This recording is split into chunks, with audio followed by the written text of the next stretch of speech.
డిపాజిట్లు చేసే వారికి బ్యాంకులు వరుస షాక్లు ఇస్తున్నాయి. రిజర్వ్ బ్యాంక్ ఆఫ్ ఇండియా వరుసగా రెపో రేట్ను తగ్గించిన క్రమంలో బ్యాంకులు సైతం వడ్డీ రేట్లను తగ్గించేస్తున్నాయి. చాలా మంది బ్యాంకుల్లో డిపాజిట్ చేసేందుకు వెనకడుగు వేస్తున్నారు.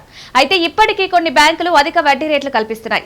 అందులో ఓ బ్యాంకు 3 కోట్ల రూపాయల లోపు ఉండే రిటైల్ టర్మ్ డిపాజిట్లపై సీనియర్ సిటిజన్లకు ఏకంగా 9.1% మేర వడ్డీ రేటు ఆఫర్ చేస్తోంది. అందులో 5 లక్షలు జమ చేసినట్లయితే ఎంత వస్తుంది?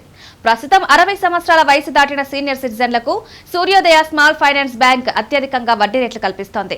ప్రస్తుతం 5 సంవత్సరాల టెన్యూర్ డిపాజిట్లపై గరిష్ట వడ్డీ రేటు 9.1% ఇస్తోంది.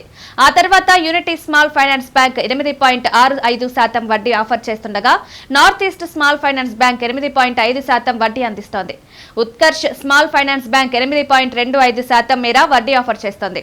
జడా స్మాల్ ఫైనాన్స్ బ్యాంక్ 5 సంవత్సరాల డిపాజిట్లపై 8.2% వడ్డీ ఇస్తోంది. 5 సంవత్సరాల మెచ్యూరిటీ టెన్యూర్ గల డిపాజిట్లపై 60 సంవత్సరాలు పైబడిన వారు 5 లక్షలు జమ చేస్తారనుకుందాం. అప్పుడు వడ్డీ రేటు 9.1%తో లెక్కించాలి.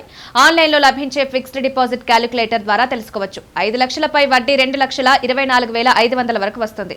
అంటే మెచ్యూరిటీ తర్వాత అసలు వడ్డీ కలిపితే 7,24,500 అవుతుంది. వడ్డీ రేట్లతో పాటు బ్యాంకులు విధించే ఇతర ఛార్జీల గురించి తెలుసుకోవాలి. లేదంటే నష్టపోవాల్సి వస్తుంది. బ్యాంకులు కొన్ని అదనపు ఛార్జీలు విధిస్తుంటాయి. ప్రీ మెచ్యూర్ చేసుకుంటే వడ్డీ రేట్లో కోత పెడుతుంటాయి. బ్యాంకులో డిపాజిట్ చేసే సమయంలోనే అన్ని వివరాలు తెలుసుకుని డబ్బులు జమ చేయాలి.